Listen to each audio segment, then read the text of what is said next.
In this guide, I'll show you how to get Fortnite on your Nintendo Switch 2, the Nintendo Switch 2 version. So what you want to do is scroll down and select the Nintendo eShop, and then select your Nintendo account.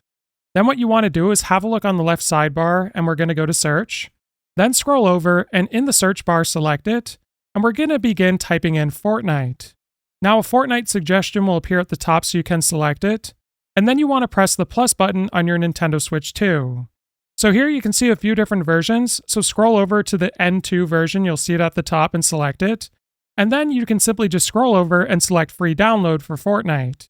Now it's going to bring you to this page where you simply just want to scroll down to the bottom and select free download, and then it'll say thank you, you've purchased it.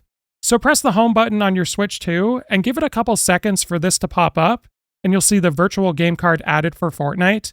And when you press OK, it will begin downloading on your Switch 2.